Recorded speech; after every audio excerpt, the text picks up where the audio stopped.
The wind over the Arizona plains carried a faint cry that made Luke Carson pull his horse to a stop. It was late afternoon, the sun low and copper red, and he was on his way back to his ranch after driving cattle for a neighboring outfit. He had almost ignored the sound, thinking it was a coyote or the wind itself, but then it came again, small, desperate, unmistakably human. Luke swung out of the saddle, boots sinking into the dust, eyes narrowing toward the cluster of mesquite bushes near the dry creek bed. The cry came once more, softer this time, and when he parted the branches, he saw her, a tiny girl, no older than 6, wrapped in a tattered blanket, her face streaked with dirt and tears. She flinched when he crouched down, her eyes wide, dark as the desert night, but Luke held up his hand slowly. "Easy, little one," he said softly. "Ain't gonna hurt you." She said something in Apache. He didn't understand the words, but he understood fear when he saw it. Her ankle was scraped raw, her lip bleeding. He glanced around, saw no sign of anyone else, no horses, no tracks except her small bare feet. Whoever she'd been with was gone, and by the look of her, she'd been running for a while. Luke hesitated. The reservation was more than 2 days away, and the army patrols didn't take kindly to cowboys meddling in Apache affairs. But he couldn't just ride off and leave her. With a sigh, he lifted her gently into his arms. She stiffened but didn't fight, just looked at him with eyes too old for her face. "We'll get you warm, little miss," he murmured, mounting up with her in his arms. "Then we'll figure out what in blazes happened to you." By the time he reached his ranch, the desert was blue with dusk. His old sheepdog barked once, tail wagging, then fell quiet when Luke dismounted and carried the child inside. The cabin smelled of smoke and leather, a small fire crackled in the hearth. Luke set her down near the warmth and handed her a tin cup of water. She drank greedily, coughing once, then stared at him like she didn't trust that any of this was real. "You got a name?" he asked gently. She hesitated, then whispered something that sounded like, "Nita." "Nita," he repeated, nodding. "All right, Nita, you're safe now." Over the next few days, the girl hardly spoke but began to move with quiet familiarity around the place, feeding the hens, watching him mend fences, sleeping curled up under a quilt near the fire. Luke couldn't help but notice the way she seemed to listen for something in the wind, as if waiting for footsteps that never came. He figured she'd lost her family, maybe in one of those bloody clashes the newspapers whispered about but no one liked to talk through. Then one morning, as Luke was checking the water trough, he spotted smoke on the horizon, not a campfire, but a signal column. Apache smoke. His heart quickened. He saddled his horse and rode toward it, careful to approach slow, hands open. Near a cluster of rocks, a woman stood beside a painted pony, tall and proud, her hair braided and streaked with ash from travel. Her eyes were fierce until they saw the child's small blanket draped over Luke's saddle. Then something in her face broke. She took one step forward and whispered, "Nita." Luke turned slightly, pointing toward the direction of his ranch. "She's safe," he said quietly.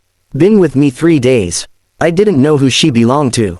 The woman's shoulders trembled, but she stood straight, her chin lifting. "I am Tala," she said, her English careful, low. "Nita is my daughter." Luke removed his hat. "Then I reckon you'll want to come with me." They rode back together under the wide sky, the child's name heavy in the silence between them. When they reached the cabin, Nita ran from the doorway. With a cry, leaping into her mother's arms. Luke looked away, feeling an ache he couldn't quite name. It was a reunion he had no part in, but it filled the small house with warmth he hadn't felt in years. Later, as night fell and the wind whispered through the grass, Tala sat by the fire while Nita slept.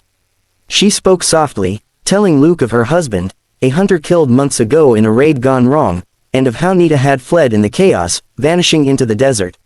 Her eyes were tired, her face lined with dust and grief, but her voice carried a quiet strength. "You saved her," she said finally, looking at Luke.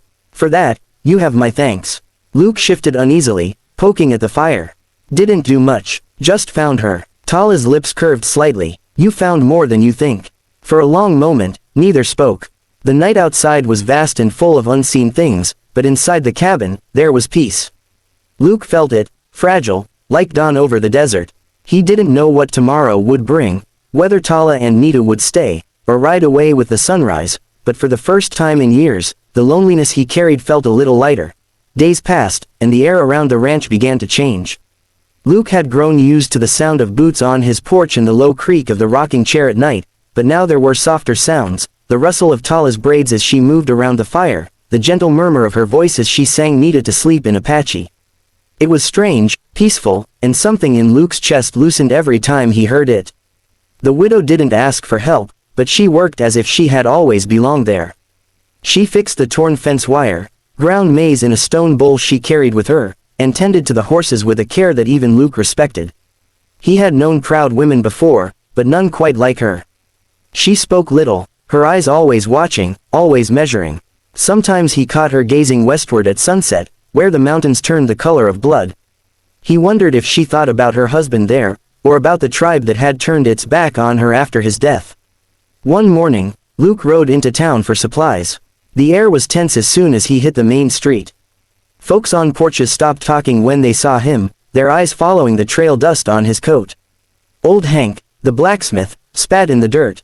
"Heard you got company up at your place," he said, not quite friendly. "Not the kind decent folks keep, neither." Luke's jaw tightened. "You heard wrong," he said simply, stepping past him toward the store. But whispers followed, cowboys muttering under their breath, women pulling their children aside. He ignored them, bought what he needed, and rode out before the anger boiling in his gut could boil over. When he reached the ranch, Tala was waiting at the gate, her hand on Nita's shoulder.